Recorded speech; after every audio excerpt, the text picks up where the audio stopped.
All right, why don't we call the meeting to order? And I think as I sent in an email out, I've got an 11:30 hard stop. I have a Zoom call with a client. So President Lisa McGonigal, Bill McGowan, Dan Coughlin, and Wayne Sawchuk. And I think our first thing, let's see, let's just look at our next meeting date for a second here. It would be the 15th.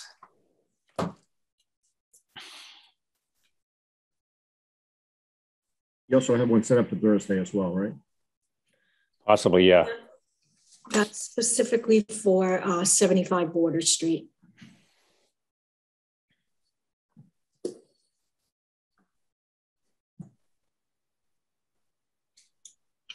All right, so I am promoting Allie Babcock, Pam Fahey, Jane Reardon, and Sean regarding Cook Estates. Okay. All right, well, welcome to Cook Estates. I don't know who wants to start you off first. Sean, do you want to take over? Sure. Good morning, everybody. Sean Hardy with Hardy and Mann Design Group. Yep. I guess just a little update. Dan had asked for some information, so I had forwarded him last week kind of the path we're on. There are currently four septic systems. Three of them are pressured, I'll say pressure dose. They're fed by force main from the individual units, the individual condo units, each with their own E1 pump. So my thinking is to allow them to continue kind of doing what they're doing, and then take the one system that's a gravity system and feeds a septic tank, converting that tank. In likelihood, it's too large. They're designed as 6,000 gallon tanks. So it would have to either be replaced, or whether it could be modified to shrink that volume to allow for multiple doses a day, probably in the 2 to 4 doses per day range. And then exit that with a force main up to the pump station at the school. And as it's going by, it would intercept where those other 3 force mains,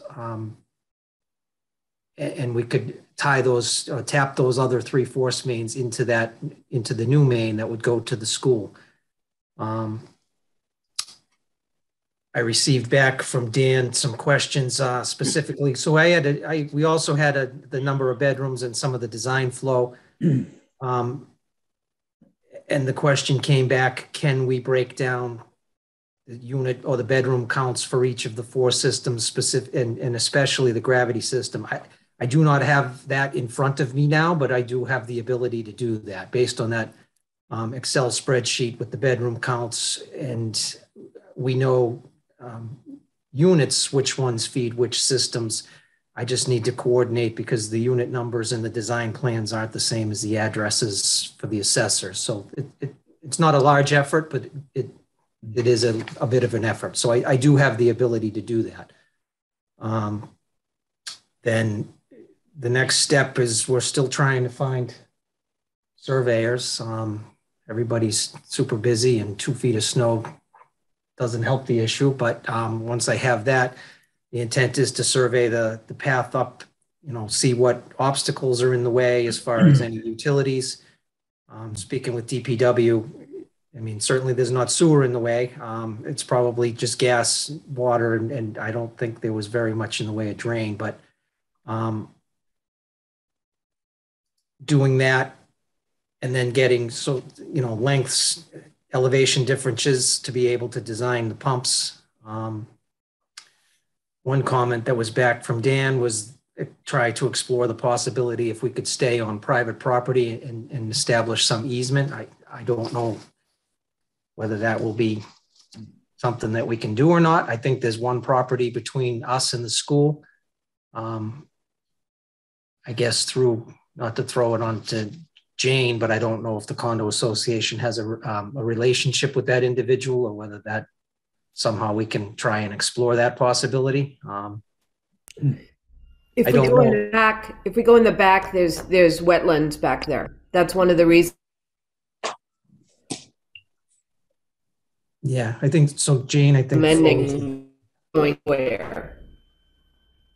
I think just the intent, and I don't want to make an assumption, but I'm guessing the intent is to stay out of the right of way as much as possible, therefore eliminating the other people saying, hey, it's right by my property. Can I tie in? So I don't know. I mean, even through their front yard would still be on private property, but that's something that going forward we can, at least I guess ask the question. The answer could very well be no, could very well be yes. So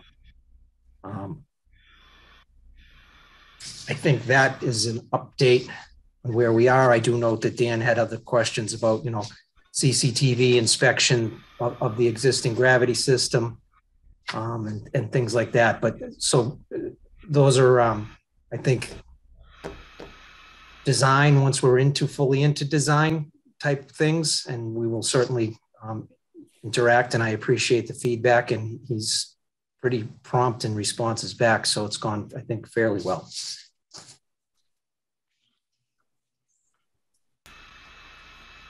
I also think all that communication has gone to the sewer commission.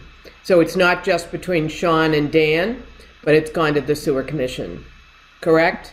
Wayne and Bill and Paul.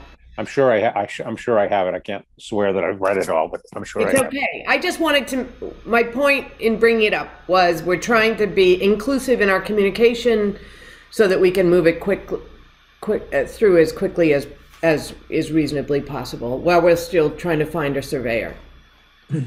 If the town has a recommendation of someone that they could forward to Sean, who's actually taking business at the moment, that would be appreciated.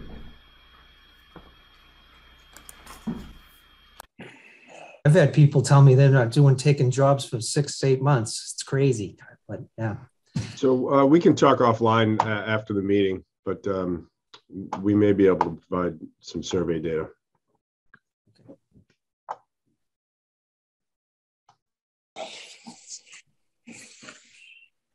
Other questions, comments? I mean, are you guys, from Dan's comments, it looks like you really want us to not go down the center of, or down Sawyer.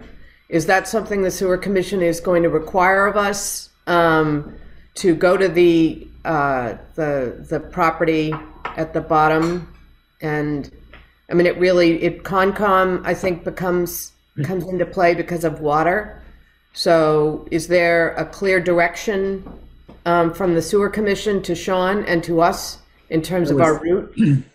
Yeah, that was based upon a comment from Wayne, trying to basically minimize the amount of pavement impacts, not only on the street, but also at the school itself that needed to be replaced. So I think his initial thought was maybe you can go behind the house all the way to the school. But, we don't have any wetland information. Obviously, that could come into play a lot.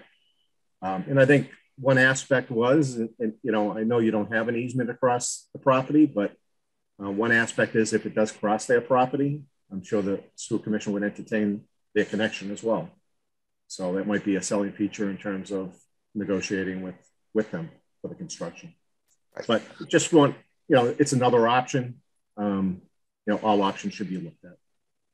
And it was an option. We looked at a map. I think Brian or somebody provided a map, and we looked at the 3 viable options. And I thought it was the recommendation of this group to stay away from Concom and the water that we'd have to go through behind, but to get from the school up into our property. Yeah, I mean, if it's helpful, I can share my screen and bring up the map, Bill, if you want me to. Yeah, well, go ahead. I think you need to give me. Yeah, Lisa, can you promote him? Yes, sorry. Scott had a question on, while I do this, co-host. Should be able to do it now. Scott Happer is asking who will be responsible for the maintenance and repair of the collection system associated with the Cook estate.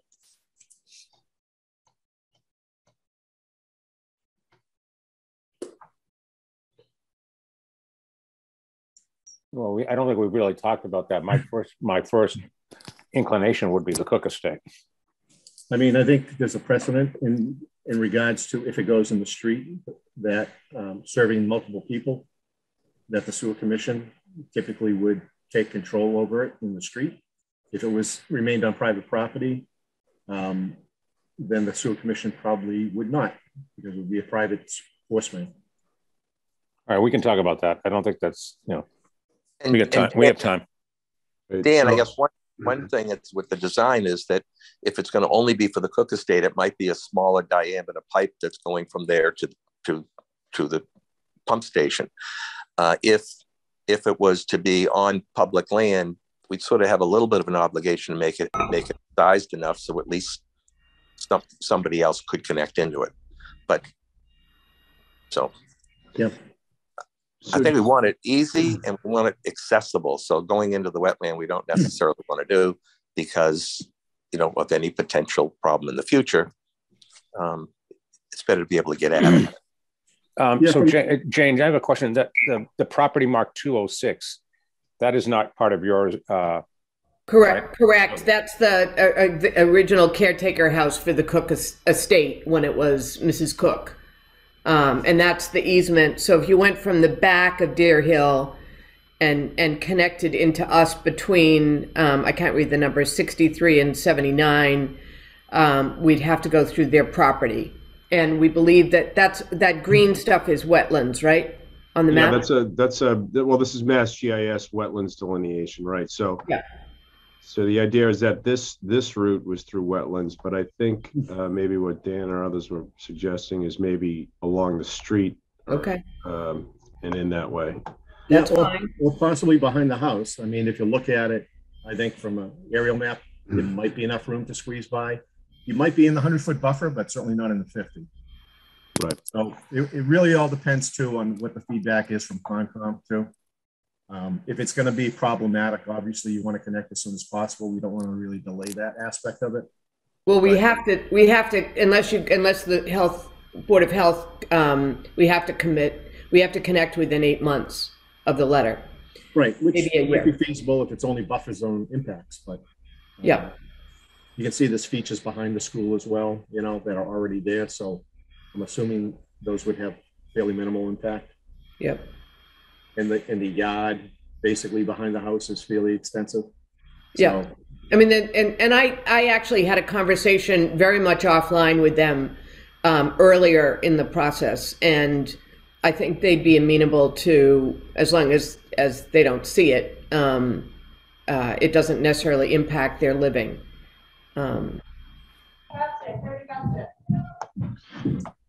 And just for everyone's bearings, this is the pump station over here where my cursor is. Yep. And just a note, the original, at least in discussions, you were talking about coming out of this, I don't know, fire access road. Correct. And I think one of the comments made, at least was that once you pass the frontage of some other properties, they have the could have the ability or right to connect. Yeah. So I don't know what that means if you're in the frontage of this private way, but I think getting at least down the street here in front of just these few properties would be more beneficial than going across the frontage of Fair Oaks. And again, that's a non-legal opinion. I think we might need to get a legal counsel opinion on that. Fine. Yeah, this facility also has a lot of E1 pumps, which have a flow or a gallon per minute rate of pumping. And if you look at the design elements of that, I mean, you look at them in terms of, you know, a sequence of how often they pump together. So the force main size tends to be relatively small. If we do upsize it for future growth, we could have some velocity issues with those pumps. So all of that would have to be considered as part of the design if we were looking for additional capacity.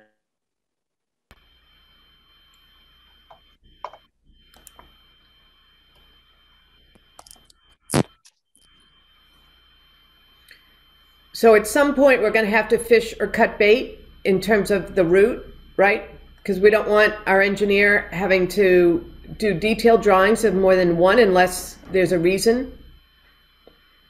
and we want to expedite this. So who's going to be the arbiter in terms of the route? Well, I would think if you could get an easement behind the caretaker's property, behind the house and stuff, if you could do that, then you're gaining quite a bit of then you're behind the school now already, and you're not going down the street and then taking a turn to get up behind the thing. So in other words, you would save probably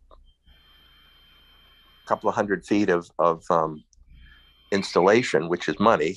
So that would be more economical, and it gets it off of the street technically. So that the idea of having someone tie on later is not really much of it. And I agree with that. Okay. Sean, is that doable? Well, so I don't know who and whether you guys, so an easement is a legal document, and I don't know if you guys have a relationship with that person or the owner of that, but I mean, it comes down to, it's a yes or no question. Would you entertain an easement across your property for a sewer connection, and understand that if you say yes, then the possibility exists for you to tie into it as well. And if they say no, how, no way, then that's the end. But if they say, yeah, we're open to that, then that kind of discussion begins. Okay. And because I don't have any experience at this, is this normally done between our lawyer and them? Our lawyer would draft something? I just do it informally. Yes. Informally. Okay. Yeah.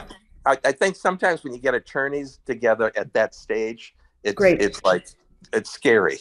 Whereas I was really talking about process. I wasn't, and I'm happy to, I don't know them other than just walking by them and introducing myself, but I would be happy to, in the next week, reach out to them and see what broach the issue anyway. Right. Wayne, I agree with the informality. I mean, I try to stay away from attorneys, but God forbid the guy wants to sell the house and then the new buyer, there has to be some way of protecting the Cook estate on a transfer of title or ownership. Oh no, they'd absolutely get a formal easement laid out, and my recommendation is a 20-foot wide easement with the pipe in the middle, so that if anything happens to it, you can take care of it, and the property would be restored on the surface and all that other stuff. And there's quite a bit of space between the two units and the bow in the upper Cook estate road. That would have to be looked at and say, gee, is that a place that we can have our pipes go and then go across that way? Yep.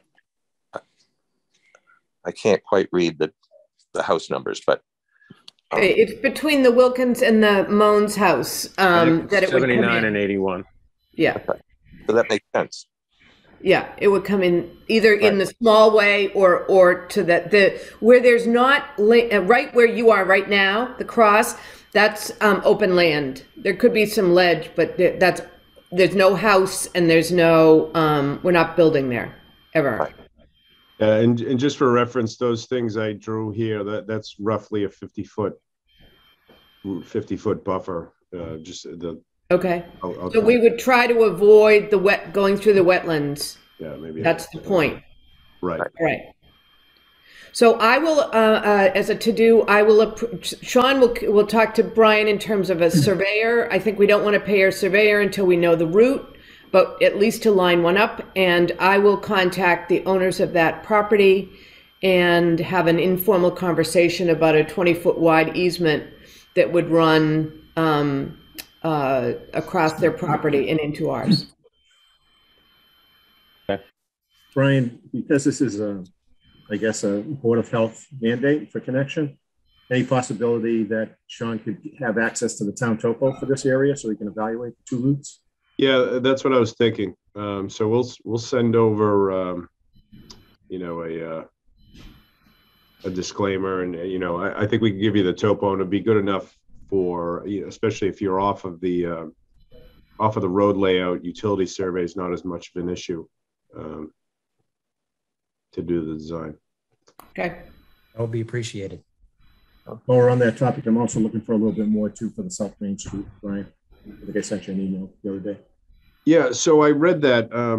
So it was Route 3A, and the commission hasn't made directive on sewering on 3A. So that's I was going to bring it up a little bit later in the meeting, but if you guys want to talk about it now or later, we can. I'd like to make sure that Cook Estate is we've gone through all their questions first.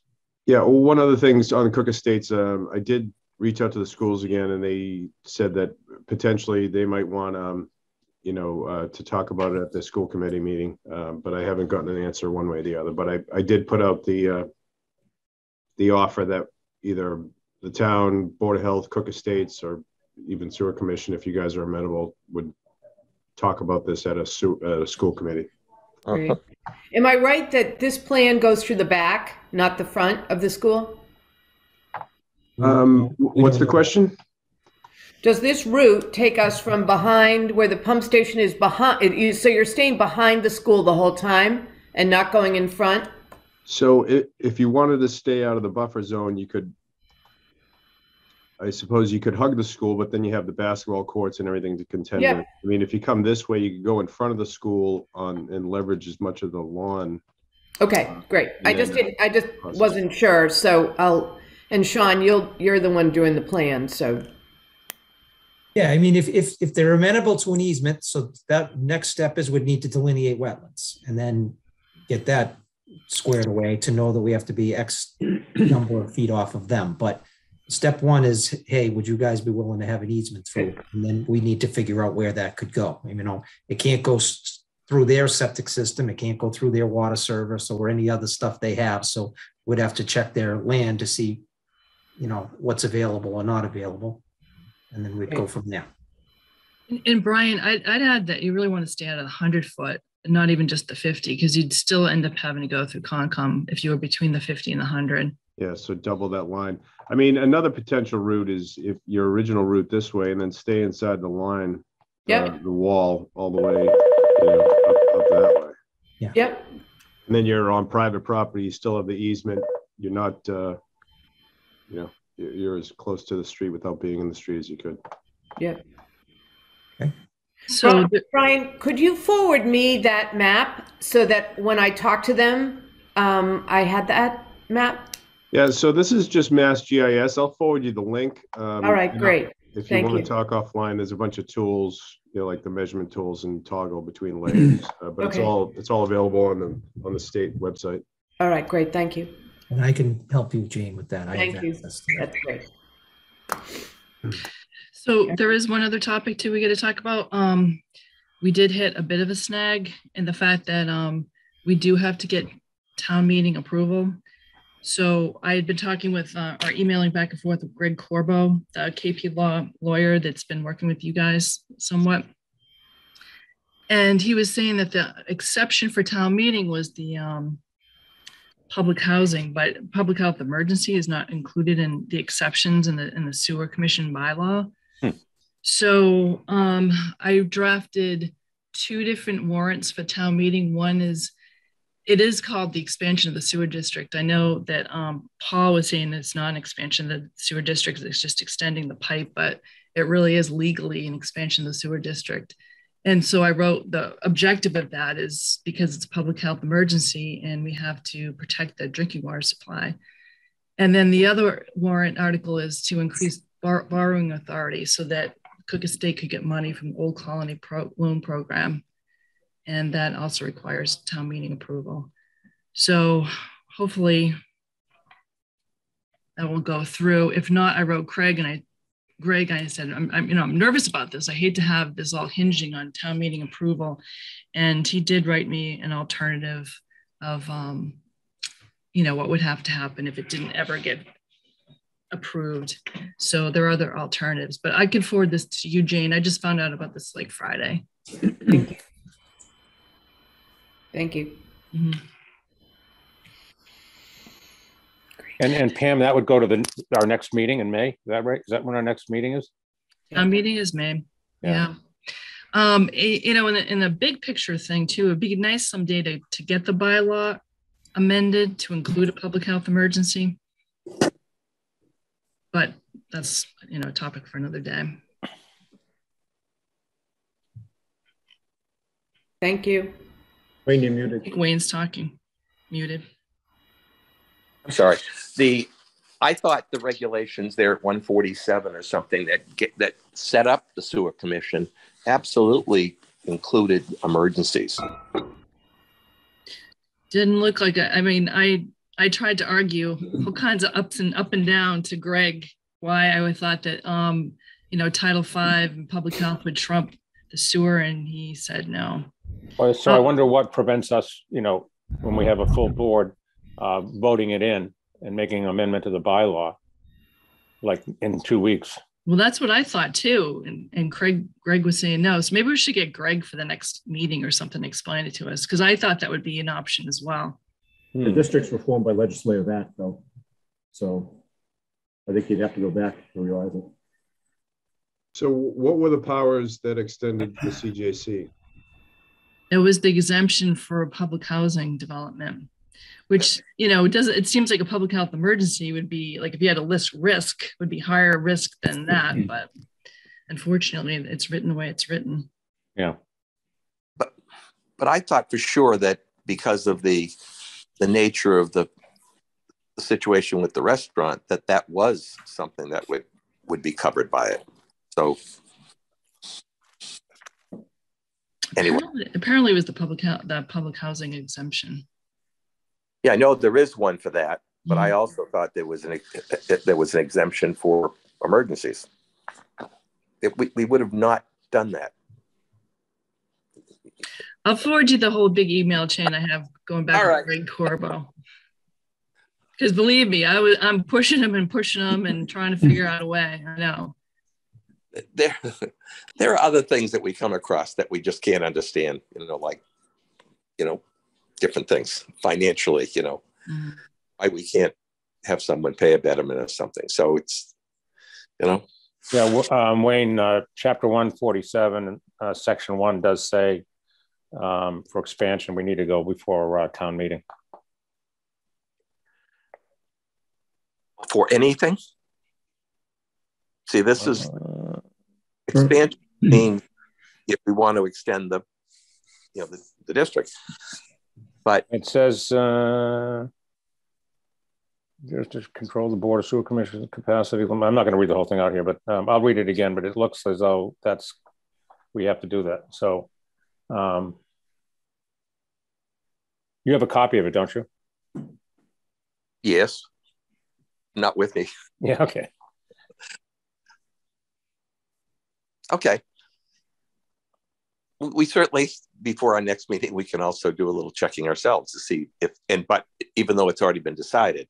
Yeah, no, I'll forward this to everybody. And then I think I would like it if you guys would talk about it next meeting, maybe bring Greg in or something. Right. I thought it was going to be more tricky to go through the school land and get an easement from the town for that. I thought that would be something that would trigger the you know, because that's sort of, you know, not normal and not common.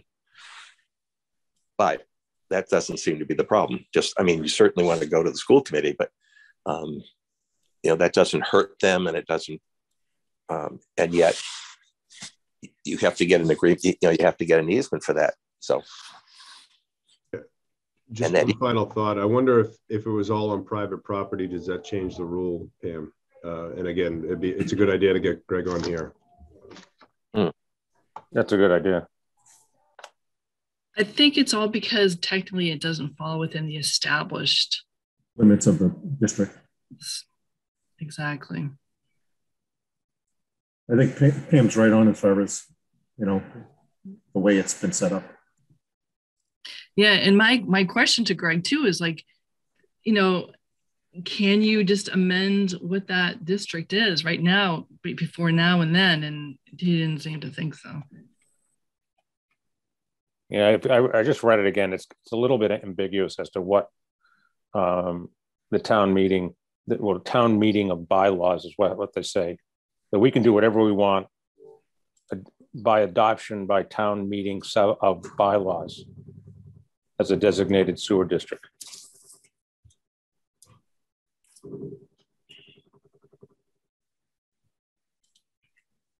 Whatever that means.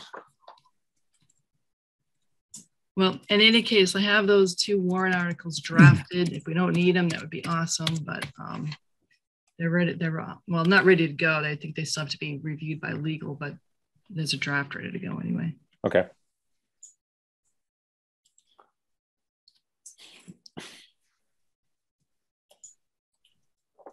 Are we all set with Cook Estate? Anybody? Is a hand up? Mm. Hi, yes, Pam. I just wanted to ask you about the warrant articles. Mm-hmm. When would that be going before the select board for a vote so that it gets onto the warrant? And have you closed your warrant yet? I think it was closed January 14th, and I still managed to get one of them in after that.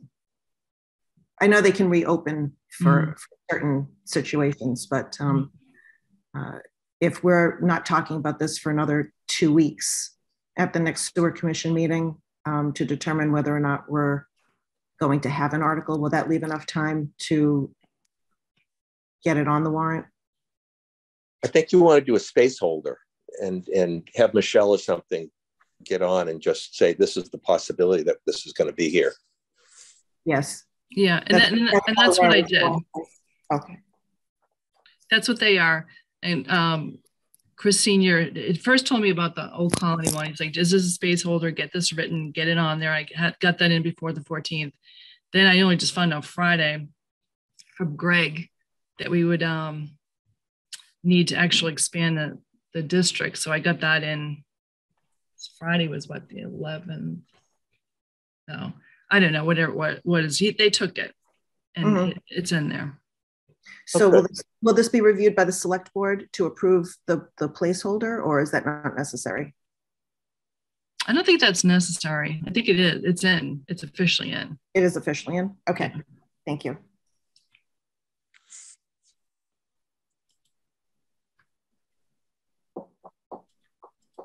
Okay. Should we move on?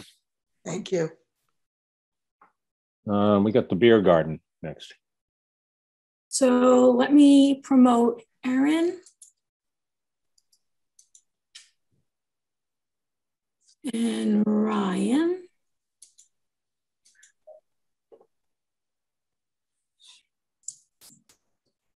Morning. Morning, everyone. Morning. Morning. Everybody survived the snowstorm. It's good. Yeah. All right. So go forth. All righty. Yeah. Thanks, guys. Appreciate the time. When we last spoke a few weeks ago, we came to you guys originally with the idea of using a subcategory from a different state to try to approximate our water usage. We had specifically brought one from New York that had a designation for a beer garden. But you informed us that, we understand we're regulated by Title V, and we kind of have to work within the guardrails of Title V. So, in the guardrails that they've provided. So the recommendation from the meeting last time was to go and get some water use from a similar facility here in Cohasset and use that as a baseline to calculate our eventual water usage for the beer garden at Split Rock. Specifically, it was recommended that we use the Cohasset Music Circus as it's a concept that we think aligns pretty well with ours, given that it's seasonal first and foremost. As we will be, and the fact that they serve mostly drinks with some lighter kind of counter service foods, which is really what our concept is as well. So the obvious discrepancy is that they operate at a much larger scale, but we can take that into account as we go through our calculations here. So since our last meeting, we've connected with Lisa. She shared the water usage for the last 10 years or so from the Music Circus. We took that information to a Title V specialist at the Massachusetts Department of Environmental Protection. And we've met with them on a number of occasions now to confirm how we would go about translating that into a reasonable water usage estimate for Split Rock. So I'm going to share my screen. We have some, let me know if there's any questions on that before I jump into those calculations. Okay. Perfect. So let me share my screen. Oh, I think I need to be enabled for, sorry. For sharing. Yeah, no worries. Let me do that.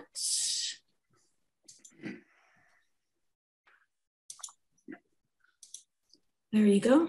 There it is. Thank you. Let me know when you guys can see this. Yep. All right. So the Music Circus, as most people probably know here, is a 2,300 seat seasonal music venue located here in Cohasset. They operate mostly on a 3-month period starting in early June through Labor Day, and they host on average about 30 shows a year. So we got the water usage data from the town. Thank you, Lisa. And we obviously removed 2020. They didn't do any shows in 2020 due to COVID. And then we ran a 5-year average to see what their average annual water usage was. It worked out to about 31,000 gallons annually. So we took that number over to Martha Sullivan, who's the Title V specialist at the Massachusetts DEP, and got her recommendations for how to translate that into Split Rock's water usage. So if you take the average, we were able to translate that into a monthly water usage, which is about 10,000, given it's only a 3-month operating season, about 10,000 gallons a month. If they're only doing about 10 events per month, we wanted to get a number for how much are they using on days that they're open. So that breaks out to about 1,000 gallons per night that the Music Circus is open during the summer months. You then take that number, which I believe was also a recommendation from this commission in our meeting a few weeks ago, and you multiply it by 200% to get the average daily water usage. Dividing that by the number of seats at the capacity at the Music Circus gives us a ratio of 0.91 gallons per day per seat. If we translate that to what we're proposing at Split Rock, we will have 60 seats at our venue, which results in 54 gallons per day. And if you equate that to the EDU calculation, which is, I believe, 450 gallons per day, it should be about a tenth of an EDU, which would bring it to about a $4,500 connection fee based upon these calculations. So I'll pause and hear thoughts or feedback on those numbers, unless, Aaron, if there's anything additional that I left out that I may have missed. No, I thought that was very clear. I got 2 questions looking at this. One is, Sure. Is hours of operation, was that taken into account? I know that there's differences on between what the Music Circus is doing and what you'll be doing, but were hours of operation of your establishment taken into account? We did not take hours of operation. I mean, they're similar. I think we are open a few hours earlier in the day. However, the difference, I think we thought it was offset by the fact that everybody comes to the Music Circus at once and it's full for the entirety of the hours usually that they're open, because the concert obviously is a kind of a set timed event, whereas we think we'll be staggered throughout the day, and very, very few times will we actually be at full capacity. And so we didn't do an hourly analysis in that because we thought it was offset.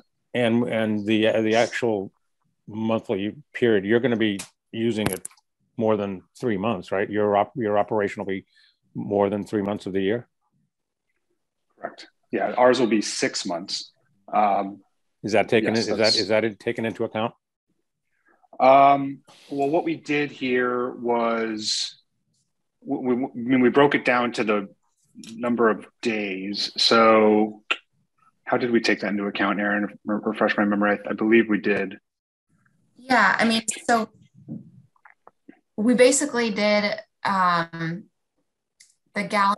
I mean, we were basically looking at the gallons per day, because that was what we were told to do from the state. So how many days are you calculating then?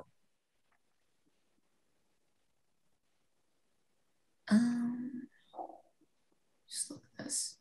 Well, I think the EDU calculation is based upon gallons per day that you're open. Yeah. Right. That's my question. Which is right. So the average gallon per day is 54 gallons per day based upon 60 seats. So I guess I'm not sure how.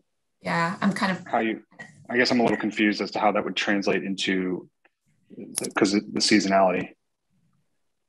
Well, if you're doing 54 gallons a day, I mean, well, but the EDU is based on 450 gallons per day. So I think that's why. No, I know that. I'm confused. The other piece of it is, how many people can you have standing folks there? We can, yes. Yeah. How many? So how does that get taken into account? And I know that there are regulations on the EDE calculation under Title V, but I'm just asking, how does that get taken into account? Because there would be some donation to the sewer department based on those folks who are standing, I suppose. Sure. Yeah, I think we covered this last time. There are 100 people. That's our capacity. So theoretically, if we were completely full, there would be, could be 40 people standing. We also are kid friendly. So there are going to be children that will be taken into account there. And we just went with what the stipulation was for Title V, which is the number of seats, not the number of people, to figure out the GPDs. So I hear you, but I think we were just really trying to stick with the Title V kind of guidelines and not go beyond that, because that was kind of the guidance last time. I have questions, and one is one of the things that happens, we have to allocate the capacity at the plant for the person's busiest day. And so you're making this so that it's not so minute that, a typical flush on a toilet is 1 gallon. If you had 60 people there and you flushed it one time, you're over your gallons per day. And you're putting nothing in for, you've got a fact that you have a kitchen type of where you're going to, use water in the actual operation of your facility. So it's not the bathroom use; it's the other uses. You're going to be hosing down, or cleaning up and stuff, and anything going down the drain is going to be added to it. And so to have less than 1 EDU, which is 110 gallons per day, it just doesn't seem like it's going to. Yeah, and I was surprised at how little it was as well. We just went strictly off the math that we were told to do based on the Music Circus, trying to compare that venue as directed by you all last meeting. So that's what we came to. So we're open on how we can augment this number to make it closer to what you think would make sense. Again, we were really trying to stay within the guardrails about sticking to Title V, sticking to the exact calculations based on the Music Circus.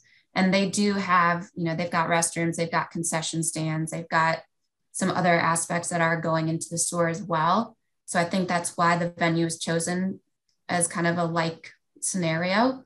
But we're open to how we can get this number to where you all feel comfortable, and within sticking in the guardrails of Title V. Yeah, I'm also looking at the water usage. If you just look at the last 2 years, this is for a 3-month period of time, and you'll be open for what, 6 months, maybe 5 months? Correct. Yeah, 5-6 months. Yeah, I think to Wayne's point, there's obviously more stuff going to our plant than, and I guarantee you there's going to be more than 50 gallons a day going there. So would you recommend doubling the amount of, saying, 3 months to 6 months to kind of cover the full season? And then that would kind of cover off on the seasonality aspect to make it more apples to apples? I guess we could. I don't know. I mean, it's a one-time charge to have a particular quantity of sewage go to the plant on, like it's, the gallons processed per day in our plant fluctuates during the year. Sure. And yet we're based on 460,000 or 480,000 gallons, of which we're only supposed to do 80% of that. And we're near that amount today. And so anything that's added sort of is going to get picked up on the particular time of year for that thing. And so when people go to Florida and stuff like that in the wintertime, and they're building a new house, we're not charging them based on the fact that the average for the year is less than the peak months times 12. So I guess there's some things, but I mean, to get into a 1 or 2 EDU, certainly I think it may be a possibility. But I think thinking that we're going to have 0.12 of an EDU, it doesn't make. Yeah, and Wayne, totally understand. I think we're just trying to figure out what the right connection fee is, because we took these calculations based on the music circus. So what to make it to where it does make sense, like I think that's what we're asking you all. Yeah. And how can we make you guys feel comfortable with this scenario? So well, let me just add one thing then. So if you had potentially, what did you say? Maybe 100 people. Yeah. Full capacity. So yeah, let's say I change this to our capacity, which is 100. Does the town restrict how many people can actually go there? Yeah. Yes, we have an occupancy limit. Yeah. Of what? 100. Okay. I'm sort of like what Wayne is. I mean, I think I understand that you're doing the best you can to try to find an apple-to-apple comparison on this, but I'm not sure it really is. I mean, I think not everybody that goes to a 2,300 seat venue is drinking or using our sewer treatment plant. Nor do people who go to a beer garden. Like I said, I'm just trying to. And Bill, I mean, I hate to bring this up, but I mean, this is what your recommendation. This is our 3rd meeting now, and honestly, like we're trying to just follow exactly what you guys are telling us to do, but it feels a little bit like a wild goose chase at this point, because this is exactly the venue that we talked about last time, and this was the recommendation of this commission. So we've gone and done our diligence. We've talked to the state in multiple occasions. So, I mean, we're really just trying to understand what we think is fair, and we're following your guidance on these. Right. And where in this model does it not make sense is my question. I think it's too little. I think it's underestimated. That's arbitrary. That's arbitrary. Where in the model, the data, does it not make sense, Bill? I can point to a bunch of things, actually. I mean, the venue that you have, basically, it's just concessions and bathrooms. The concessions, the bathrooms are all obviously open during the whole period of the show, which is about a 3-hour span, I believe. The concession stands are only open for an hour before. But then why did we use this as the example? We were. I think it was given to you as something in the town of Cohasset that as closely replicates what you're doing. It's not an apples to apples. Right. We don't know. Okay. I mean, and we're not the applicant in this. Okay. And so if you want to throw rocks at us, please don't. No, we're not trying to throw rocks at all. I think we're just trying to come up with a solution that works, and we just don't know, and we're totally open and we want to make this work. So I like Wayne's idea of maybe an EDU or an EDU and a half or something like that. Well, I mean, I did circulate an analysis using the old Salt House and looking at the music circuits, hours of operation and how often they were open. I thought the old Salt House might be a better venue for analysis. And I looked at a period when Atlantica was closed too. So that kind of isolated that flow out. And in my calculations, assuming you apply basically, 7 months out of the year operation as a ratio or a factor down, it worked out to about 1.5 EDUs. We found that the old Salt House, the gallons per seat generation or flow was pretty close to what the Title V limit of 20 gallons per seat projected. We had numbers of like, I think it was 18 or no, 21 and 16 for a couple different periods. 16 probably being the better number, but that's on an average base and not a max day base. So it was pretty close to Title V. But you know, if you did apply the seasonal aspect of this facility, you could ratio that down, and what that worked out to be was about 1.5 EDUs. So I have just a quick question. So if we're just talking about, you know, how we can have this make sense, the thing I did find, and I know it was in New York, but it is a direct, I mean, they've done their research on, you know, it's a direct comparison because it was an outdoor seasonal beer garden. It was 7.5 GPDs.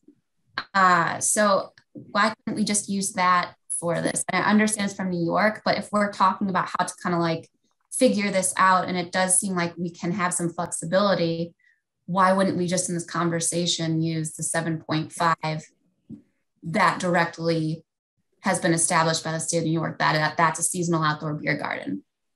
And that would be 1 EDU. And we're willing to do that.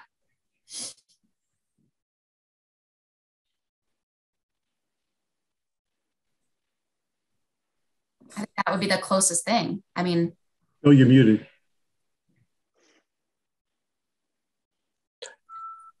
So you're going to hear some background noise. Are we allowed to use a different state's criteria? I think you're allowed to use any criteria that makes sense, you know, because this is not a defined use in Title V. Basically, there is some discretion in determining what the appropriate gallon per seat or gallon per day use would be. It's not quite a restaurant. It's not quite a bar. You know, so you do have some discretion within Title V. What do you think, Wayne? I think the 1 EDU is fair to everybody. I know that there will be changes as time goes on. In other words, I can't believe that you're not going to have, you know, a tent or some tents at certain points in time when the threat of a storm is going to come up, and you've got people from a wedding over there and after the, you know, sort of the after hours and stuff that are sort of enjoying it. That there are going to be changes that happen in everything. You know, you're going to find that, oh, you know, we need to put more tables here, or we need to do this, or we need to do that. And you want people to be able to do that. So I think that, you know, the 1 EDU for it makes sense. But then if you were to go ahead and turn the beer garden into a full service 7-day-a-week restaurant and somehow put a structure there, then you'd come back to the board and you know, work for additional capacity. So yeah, that makes total sense. Yep. Just a quick point of clarification: your occupancy is 100. Is that your seating limit, or are you seating limit at 60 still? Seating limit is 60. Occupancy is 100. Okay. Thank you. I would agree with the 1 EDU. Have you gone before any other boards? Yeah, we've gone through a lot of boards. We did our full site plan review, and that has gotten approved. Worked with John Holland on our building permit. Talked to the Board of Health, Pam. We're knocking everything out. I think this is the last big one. So we have our selectmen meeting tonight. So we're getting there, and I think we would love to just kind of have this put to bed so we can pay our dues and get things rolling. That's what we're hoping. Okay. I'd prefer to have Paul here to make a motion and a formal vote for all three of us to do it. But I think conditionally, I don't see any reason why when he comes to our next meeting, we won't we can't just vote on this and say one EDU. Wayne, are you okay with that? Yeah, I'd say the recommendation of the two of us is one. And when Paul comes, if there's something that he thinks that we have a thought about or anything like that, that would be the only time that we would probably vote in the negative. Yeah, and I suspect he'd go with us, but yeah, and if not, he can say no. But I think one EDU is fair. Okay, and then do we just how do we go about? I guess when Paul confirms, will we just get a bill, or how does that work? I guess? You have to make an application so you can connect with Lisa, and right. and then that's basically the process. All right, that makes sense. And we'll need to see we'll need to see drawings of where you plan to put everything and all that kind of stuff. Yeah, right. we have we did attach the Rosano Davis quote and plans to this meeting, and we can review that if you'd like. He's going to be doing the work for us. So okay. I believe we shared the site plan in a previous session as well, so you should have all the exact drawings and layouts of where the container will go, and the Rosano quote will provide exact specifications of how we're actually hooking directly into the sewer line for 12 Parking Way. And you may it's just that usually with the application you have all the drawings and all the stuff together, so that's all. Okay, that's a formal application. Yeah, got it. So we'll work with Lisa on that. All right, anything else? No, I don't think so. I guess the question is, like, can we consider it? We're probably going to get the question in the select board meeting tonight. Are there any outstanding items? Do we feel comfortable that this is? I know it's conditional on Paul's recommendation, but we're feeling very comfortable with where we're at here. Yeah, I mean, you can tell them exactly what happened. I mean, Wayne and I agree to one EDU, and we need Paul to vote as a board. Okay. And there is a small application fee for the engineer to review everything and stuff, and so that is $1,000 or something, but whatever it is.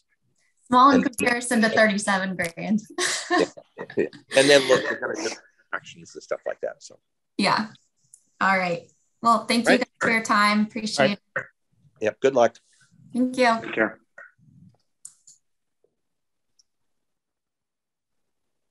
All right. Next, we have the Alternative Energy Committee, and we have Tanya Bodell. I will promote her now.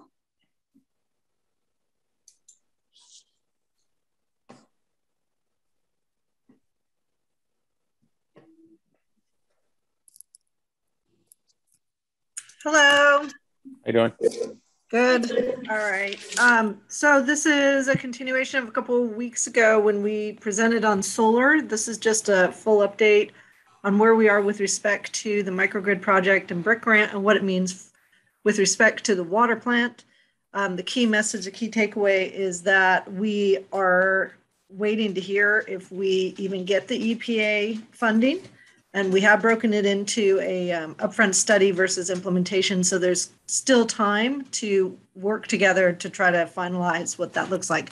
But I think just to keep you updated on where we are, we wanted to do that. So I sent out a slide deck. Hopefully you received it. I'm going to run through like 5 key slides and then we can have discussion. But this is more informative and also to keep you apprised of where things are. So if we do get funding, we can move forward.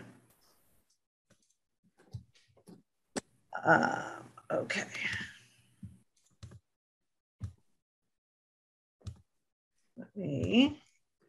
Some more slides than we're going to do, but basically, as I said, this is looking at the Cohasset microgrid project. Some of you are familiar with it. Some of you have watched it when we presented to the select board.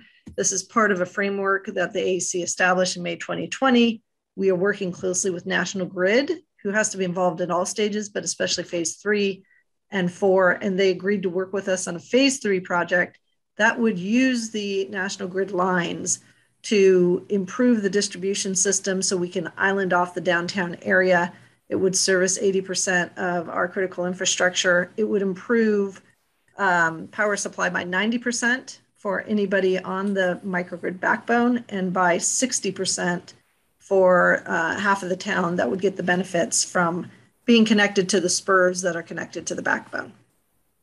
Microgrid is basically a self-contained area that can self-generate, and the technology today that we would be using would be solar and batteries ideally. However, rotating generator is needed to do what we want to do. Rotating generator, you have one at the water plant already.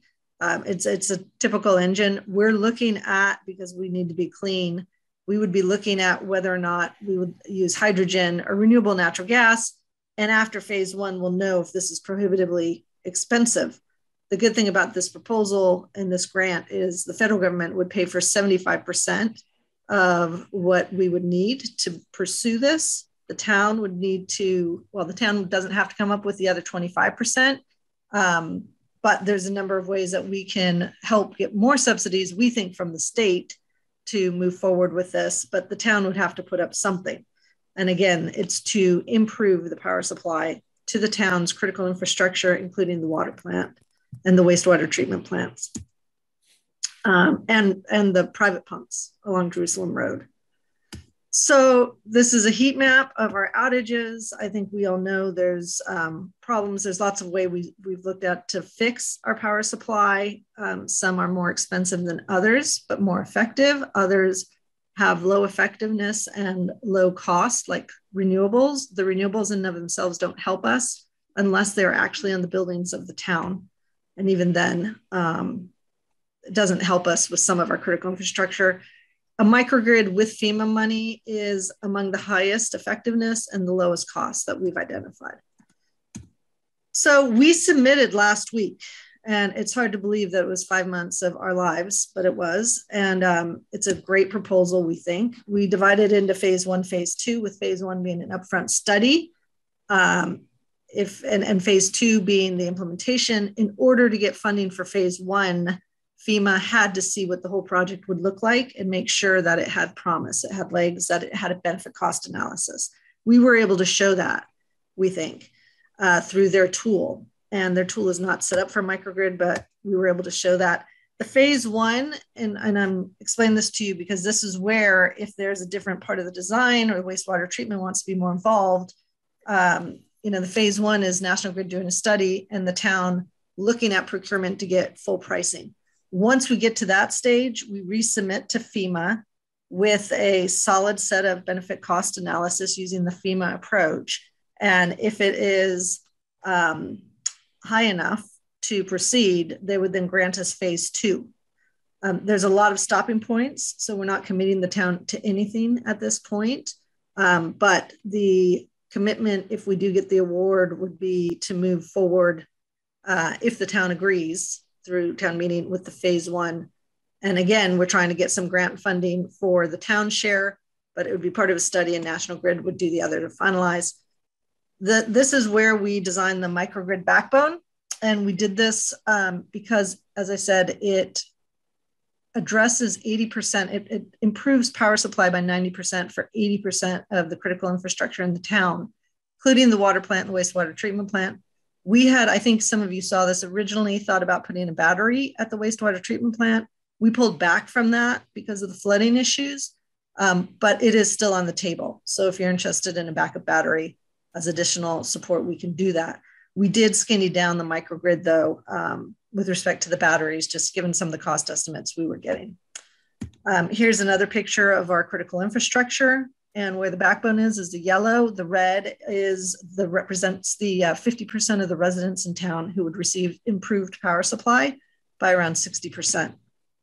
And again, tons of the critical infrastructure, including 10 out of the 15 cell phone towers, town hall benefits, the Cohasset Schools wastewater treatment plant, the 349 grinder pumps, which we'll talk about next, and the water plant, a majority of their pumps, as well as the Harbor Master, Deer Hill Emergency Response Center, and the police fire department. Commercial, 50% of the commercial buildings in town also would receive that improved power supply of 60 to 90%. So wastewater assets were a key part of our benefits. And it's basically due to the location on the grid. You would be connected, the wastewater treatment plant would be connected directly to the backbone. And then some of the private pumps would be connected to a spur that receives the improvement from connection to the backbone.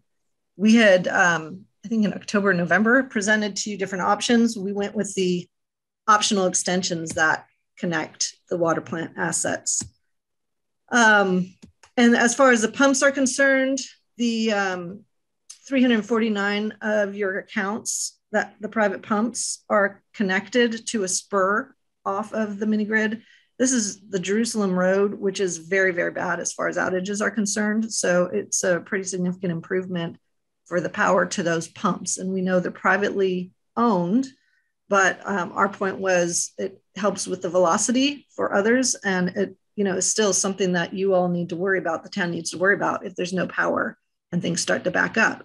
So our conversation that we had in the fall was great for us to be able to understand that and incorporate it into the microgrid. We have great partners. We got letters of support from these 6 players, all top players in microgrids in generation.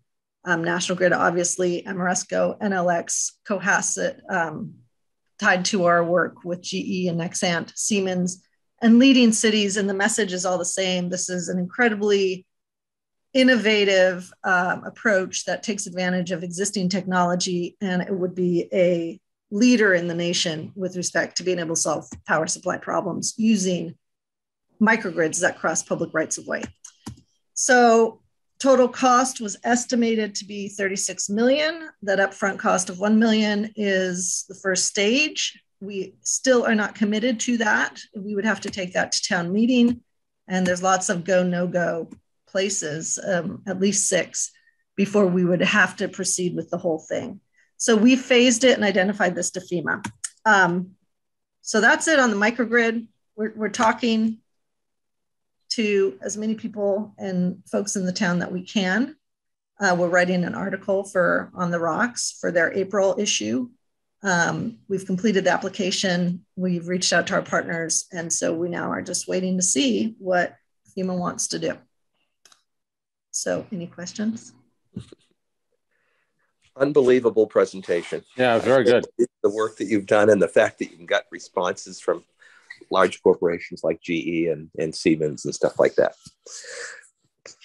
Yeah, we're excited. And as I said, this is informational for you, but we need to finalize if we go forward, if we get the money phase, and these are all big ifs, big ifs. But if we do get the phase 1 and the town wants to fund it, and or we can get funding from elsewhere, we would want to come back to you and make sure that the wastewater treatment plant and pumps and your needs are taken care of. So that's a key message. Just want to make sure you know where we are and what the next steps could be. Now, of the $19 million, I saw one quick thing on the slide as I guess the total cost. What portion do you think that Cohasset would be responsible for? Well, so the total cost is 36 million. Yep. Okay. And Cohasset, well, non-federal, federal would come up with 75%. So the remainder would be 9 million of upfront costs. We think that the maintenance costs going forward would be covered by ongoing operations and sales into the marketplace. And we'd have a microgrid manager to do that. But as far as the 9 million, that has to be non-federal sources. At worst case scenario would be Cohasset pays for all of that 9 million. We think we could get some of that funded by the state. We've kept MAPC very involved. They didn't write a letter of support because of political reasons, but they've been very involved. And some of the other players in Massachusetts that fund these types of projects. So our hope would be to get it down to 3 to 5 million of Cohasset money. And I also want to say not only is the maintenance covered, but when there's no outages, we can sell power and capacity and the battery services back to the grid. And we've estimated that on a net present value basis over 10 years is around 5 million, and using very conservative assumptions, and around 9 to 10 million over a 20-year basis. So I'm trying to get this to a point where it pays for itself. There's still a funding issue, right? And that paying for itself is uncertain because it's based on market conditions. But I think there are mechanisms that we can use to do it.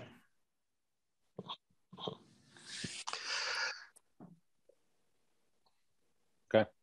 That was really well done. Thank you. Whip through that quickly, but thank you for the continuing conversations. And I do want to say again, that first conversation we had, shackles fell from our eyes, and not a lot of the benefits, but there's a key component of the benefits, which is tied to the critical infrastructure of wastewater treatment. So the ability to provide improved power to some of your functions is a key part of the pitch. So just want to keep you apprised. Tanya, I had one question. Mm-hmm. The North Cohasset area, the Linda Drive area, I noticed that wasn't part of the expansion. You couldn't extend it that far. That's a different system. Is that? Okay, so here's my evil plan. Number one, once we get this downtown microgrid in place, it is not that expensive to go to that next step of putting some switches on the other border and simply upgrading the rotating generator that's already in place, or being able to add a minimum, because we're sizing this to a summer peak and the winter peak is less, like 60% of the summer peak. So we would have enough power to be able to serve other parts of the town if we could get National Grid on board. They did not want to go for the whole town. I wanted to island off the whole town. They couldn't get their arms around. They didn't want to go there. You can imagine why. So one would be, once we get this in place, it's less costly to do the incremental additions. And I think National Grid will be more on board. The other thing that we're trying to do, and we talked to NLX about this, who was just so excited about this project. We want to look at whether or not there's a battery producer who'd want to do a demonstration project where we put batteries in every single house and the microgrid manager uses them as a virtual power plant. So we basically can put the batteries at a very reduced discount, maybe incorporate them while we simultaneously do some solar in town so that we get some of that 30%, if we can get the tax credit, put them in the homes with the ability to use them remotely when there's no outages to help them pay for themselves and reduce the price. So we're trying to figure out cool ways to, and real ways that we can have cost-effective ways to provide better power to the rest of the town. But those are the two approaches that we're thinking about. Now, for the most part, we get most of our power from through Norwell, going through the trust, the reservation land and stuff, and I guess a little bit through a Situate connection. But why can't they get another feed elsewhere to come into Cohasset today? Yep, so two reasons. One is you have to also realize those feeds, and it's basically 2 feeders plus a stub that goes down South Main Street off of Situate. All of them go back to the same substation in Norwell, all of them. Okay. So anything happens, 30% of our outages are, and it's all of our long duration outages are because something happened upstream. Putting another transmission line would have to cross another town, and it's just so difficult to do. I mean, do you think Kingham's going to let us put a transmission line through their town to come into Cohasset? I noticed, I don't know if you're aware of this, but Hull just rented 5 1 to 2 megawatt generators, and they made a little generator area, and I see all the telephone poles and stuff behind them. And that I was told the little exercise there for 3 months is costing them $850,000. And I was sort of curious if you were aware of that. Yeah, so my great alternative energy committee has one of the members who lives in Cohasset is on the Hull Light Company, and another one is the Hingham Light Company. And so we have deep insight. Well, Steve Girardi, as you know, works for Hingham Municipal Light Company. He's now the liaison from the Water Commission. So we've got some electrical engineers. We also have a member, Tyler Tebow, who is with Eversource. So we've got great insight into what's happening, and they are doing it because they are getting the same exact problems we are. It doesn't matter if you have your own municipal light company. If this problem's upstream, you're not going to get your power. And so Hingham doesn't go down as much as we do. Hull goes down, and they've actually sued National Grid because they go down so much. And some people suggested we do the same, but we're trying to work with them to get a solution first, and then we'll see what happens. Now, is that installation, would that really handle the town of Hull? That much? I think it's only like 5.5 meg. So I don't know. I think it depends when and what they're powering. If it's just the municipal, or if they're trying, I don't think it's the whole town. I guess I'd have to figure out what their load is. I think they're pretty close to ours. I don't think 5 megawatts is going to feed the whole town. What is our load in Cohasset today? So our summer peak is around 18 megawatts, and our winter peak is 10 megawatts. And we have hours in the spring and the fall that go down to 1 megawatt. And so what that down, you can see where they basically, I think National Grid had us overbuild the system because they aren't paying for it. And I think they were a little bit, they haven't fully embraced this yet, but they're being good sports.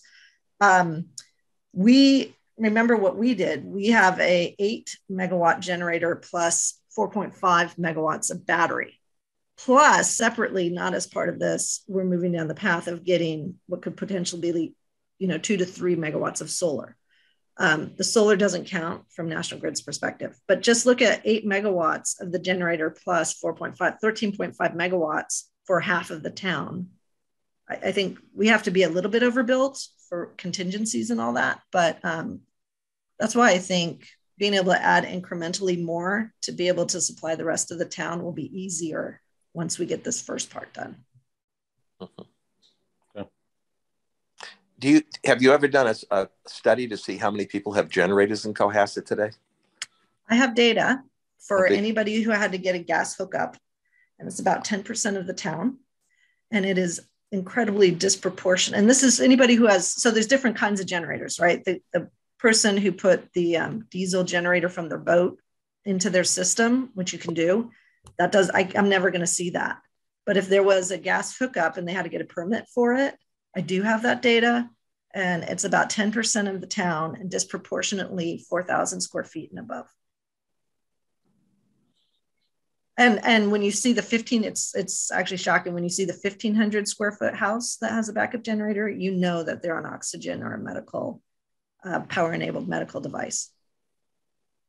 And I know examples in town where that people had to put the backup generator in because they were having anxiety attacks every time a storm was coming. And so this is our pitch to them is, yes, we're a wealthy town, but the people who aren't getting power are the most disadvantaged in the town. The people who have money are getting power, and they're lighting up their Christmas lights and everything else because they built for their whole house.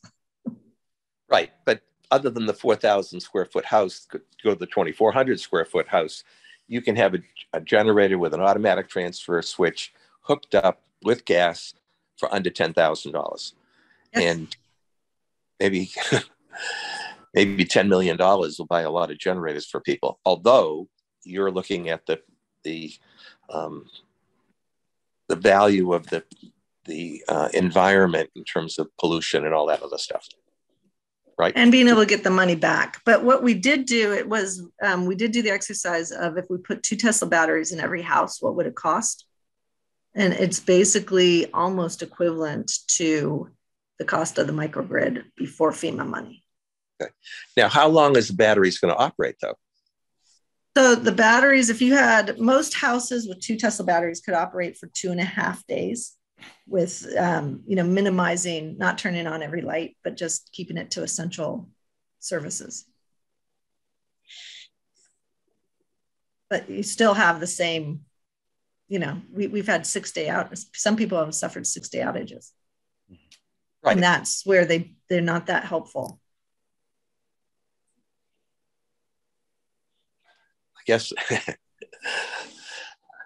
you're doing a great job. Yeah. This will be the discussion, which is does just continue to do what we're doing where everybody takes it in their own hands and gets a backup generator if that's what they want or suffers through the outages. I think the key thing is with the critical infrastructure, if we can get the benefit for the critical infrastructure and it benefits others as well and pays for itself because of market prices, why wouldn't we do that? But again, this will be part of the discussion. We're agnostic. We're just here to understand the problem and try to fix it. Very good stuff. All right. I just want to remind everybody, I got 7 minutes and I got to get off. So. All right. See ya. Thank you. Thank you very much. Thank you. Bye-bye. So I think that we should probably just, if Brian can still give a brief update on the wastewater treatment plant NEPD's permit requirements. And then the other thing we had, we were going to postpone CJC invoice reimbursement discussion. We're going to postpone that to another meeting. And then we can postpone the town report to another meeting, but probably should briefly touch on capital since we have Rob and Scott here as well. Yeah, and again, we need to have a quorum to go over all this stuff, and I really can't stay. So pick the item that's most important. Well, I don't want to keep Rob and Scott on hanging forever here either. So let's do that. What? Bill, I have no exception to getting on at a later date. I think if you got to get something done in the next 5 minutes, I would go for the permit. Okay. All right. Thank you, Rob. Yep. You're welcome. Brian? So sorry, I had to step out there for a minute. I'm assuming just based on the last few sentences, we're talking about the permit. Yes. So Lisa and I had a call in my office with Claire Golden from Mass DEP regarding the general permit. And Bill had come in and signed the EPA permit, which Lisa then sent by email to the, I think it was the EPA to accept that we were going to operate under the small plant general permit that was issued to us.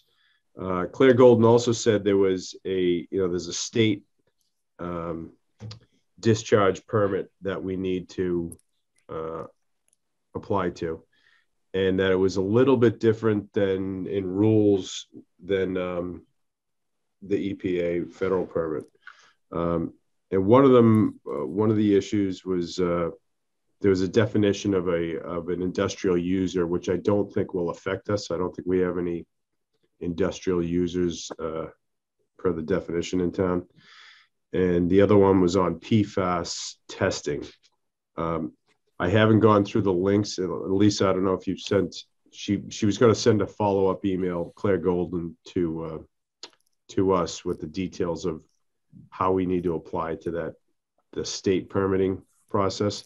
But basically the two differences was the PFAS testing and the industrial user definition. So I think we just need to get a handle on the PFAS testing.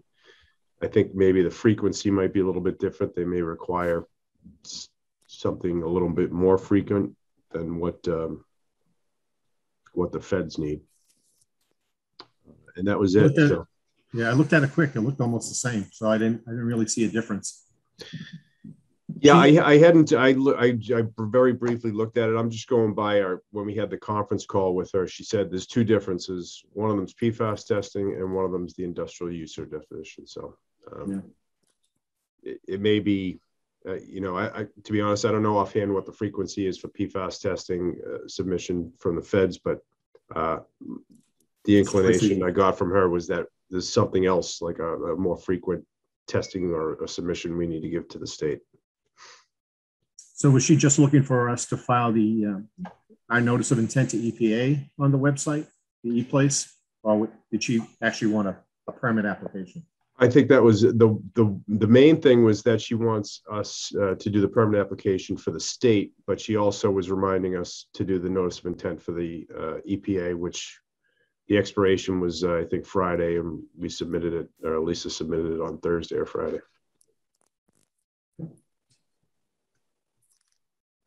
She also did say if we missed that deadline, we would automatically be covered under that permit, but at any rate, it's good to get it in. And I did get confirmation that they received it from Mike.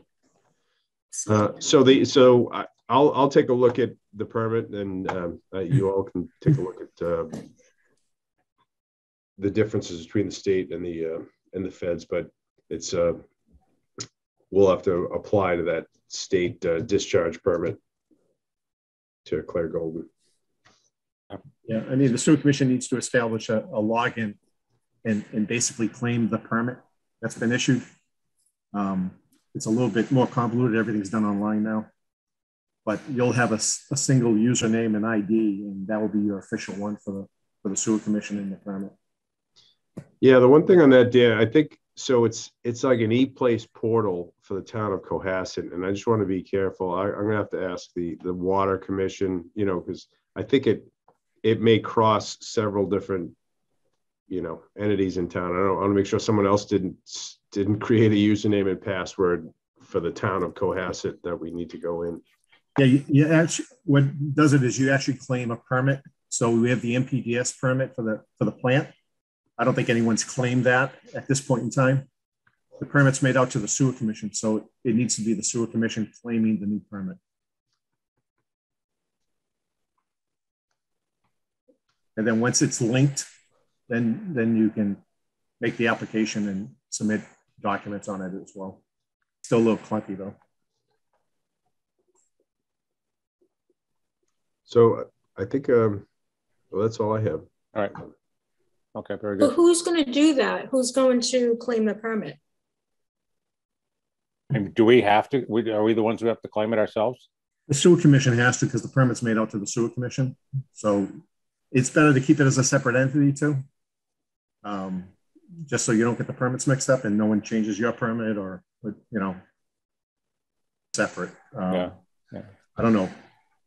Brian, yeah, I mean, there's several different. I mean, DPW has a NIPD's permit. The water treatment plant has a NIPD's permit. So there's several different permits.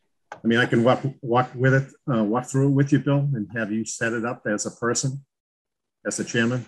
Oh, wonderful. I mean, all it is a couple of emails back and forth. Yeah, I make a motion that Paul does since he's not here.